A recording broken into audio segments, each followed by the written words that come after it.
so you want to buy a motel. A 50-room motel in a decent highway location costs somewhere between $1.5 and $5 million to acquire. Before a single guest checks in, the owner has put down a 20 to 25% deposit, signed a commercial loan, and agreed to mandatory renovations every 5 to 6 years, whether the furniture needs replacing or not. Then comes a royalty fee to whichever brand name is on the sign. Wyndham, Choice Hotels, Best Western, running 5 to 6% of every dollar the rooms generate. Then an OTA commission of 15 to 25% on every booking that comes through Booking.com or Expedia. Then utilities, staff, supplies, insurance, laundry, and maintenance. Because in a building where 50 different people sleep every night, something breaks every single day. Add it all up, and the average motel owner clears somewhere between 10 and 20% net margin on a good year. On a bad year, a slow season, a highway rerouted, a new competitor down the road, the math stops working entirely. So what keeps people buying them? The answer is more interesting than the numbers suggest. A 2-story, 50-room roadside motel costs roughly $7 to $10 million to build from scratch. Most buyers skip that entirely and purchase an existing property. Acquisition prices run anywhere from $200,000 in a rural small town to several $1 million in a tourist-heavy or highway corridor location. The $200,000 end comes with a catch. Properties that cheap are usually distressed. Deferred maintenance, outdated systems, low occupancy, poor reviews. The couple in Wyoming who bought their family motel took it over when the water heaters and AC units hadn't been replaced in 25 years. Weeds were growing through the driveway cracks, and the place barely looked open. They put $100,000 into basic refurbishment in the first 2 years before the business could function properly. This is the entry trap most buyers don't fully price in. The purchase price is not the real cost of entry. The purchase price plus the renovation required to make the asset competitive is the real cost of entry. And for a branded property, the franchise contract often mandates a renovation cycle on the brand's schedule, not the owner's. Take over a Days Inn that was renovated 2 years ago by the previous owner, and the new franchise agreement may still require a full refurbishment on signing. New furniture, new fixtures, new everything. Cost falls entirely on the owner, regardless of what just got replaced. But the renovation cycle is just one layer.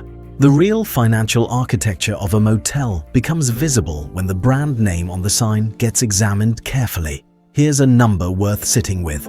Indian Americans, specifically Gujarati families, most of them with the surname Patel, own between 40 and 60% of all motels and hotels in the United States. In small towns and rural areas, that number rises to 90%. 1% of the American population controls the majority of the country's roadside lodging industry. That didn't happen by accident. It started in 1942 when an undocumented Gujarati immigrant named Kanjibhai Desai leased a 32-room hotel in Sacramento after its Japanese-American owner was forced into a World War II internment camp. Desai figured out what every motel operator since has confirmed. A motel is one of the few businesses in America where the owner lives on site, cutting housing costs to zero, and the entire family can contribute labor without formal employment. No fluent English required, no separate mortgage, just long hours and reinvested profits. By the 1970s, Patels were buying distressed highway motels across the country at exactly the moment white post-war owners were looking to retire, and the 1973 oil crisis had cratered road trip traffic, making properties cheap. They purchased the ugly ones, the poorly located ones, the ones nobody else wanted, fixed them up, lived in them, ran them lean, and eventually bought more. By 2007, they owned 42% of the US hospitality market. The Patel Motel cartel became so well known it entered American slang, a community joke that also happened to describe a genuine economic phenomenon. The reason the Patel model worked so well for so long is the same reason it's getting harder now: the franchise fee structure. Wyndham, which owns Days Inn, Super 8, La Quinta, and a dozen other brands, charges franchisees a royalty of 5 to 5.5% of gross room revenue. Add the marketing contribution of 2 to 3% on top, and the brand is taking roughly 7 to 8% of every dollar the rooms generate before the owner pays a single utility bill. Booking.com and Expedia charge another 15 to 25% commission on reservations through their platforms.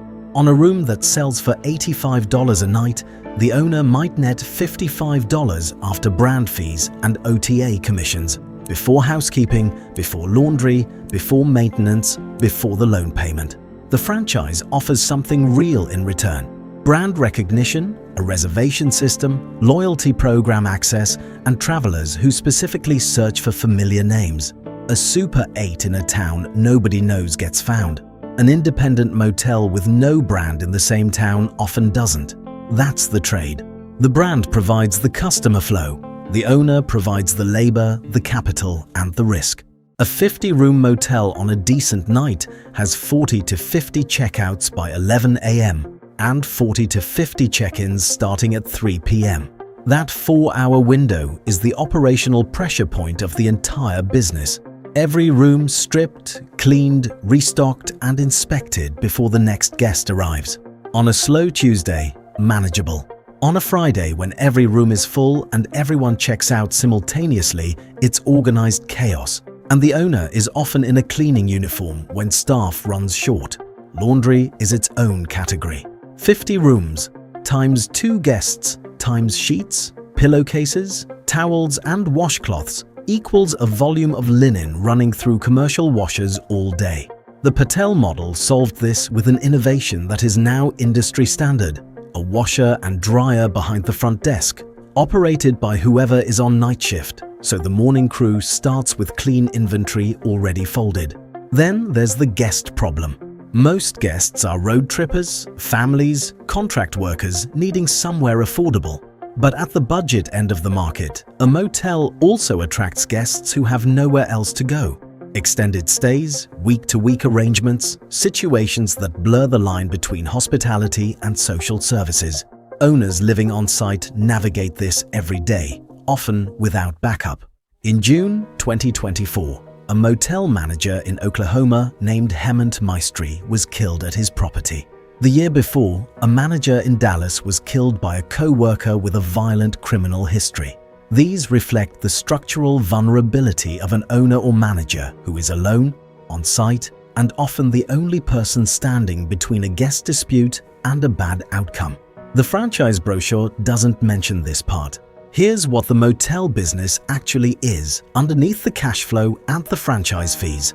It's one of the last remaining asset classes in America where a person with limited capital, limited English, and no prior business experience can buy into an operating business, live inside it, run it as a family unit, and build genuine equity over time.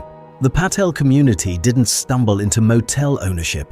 They identified it as the specific asset that matched their specific constraints and built a multi-generational wealth machine out of properties everyone else considered too unglamorous to bother with. The operators who make real money aren't the ones who bought the nicest property in the best location. They're the ones who bought the distressed property nobody wanted, fixed it up, ran it lean for 5 years, refinanced against the improved value, and used that equity to buy a second one, then a third. The motel works as an investment vehicle when treated as a stepping stone, not a destination. The ones who struggle bought at the wrong price, in the wrong location, with debt that requires high occupancy just to service the loan, and then faced one bad season the leverage couldn't absorb. The independent roadside motel is in structural decline. Airbnb has taken a measurable share of leisure travel that used to go to budget motels. Extended stay chains have captured the long-term traveler market, and the franchise model has become more demanding, renovations more frequent, standards higher, fees steeper, pressuring smaller operators who can't spread compliance costs across multiple properties. The motels dying are the ones that stayed exactly what they were in 1975, a cheap room off the highway with a parking lot and a vending machine. The ones surviving have either committed fully to franchise brand standards or gone the opposite direction. Independent, locally specific, boutique enough to compete on character rather than price. Neither path is easy. Both still require someone at 2 a.m. when a check-in goes wrong, someone to fix the faucet before the 8 a.m. checkout, and someone to make sure the laundry is done before Friday. The motel is an honest business. The economics are visible, the costs are real, and the return is directly tied to how hard and how smart the operator works. No financial engineering, no passive income without active management, no way to extract value without putting in labor. What made the motel work for the Patel community, and what still makes it work for operators who understand the asset, is the same thing that makes it hard. It does not run itself. It is a building full of strangers that someone has to show up for every single day, whether or not the margins justify the effort that day. For the right person, with the right property, in the right location, at the right price, the motel is still one of the more reliable paths to building wealth from the ground up in America. The franchise takes a cut, the OTAs take a cut, the loan takes a cut. What's left is yours. The question is whether what's left, after the hours are counted honestly, is worth it.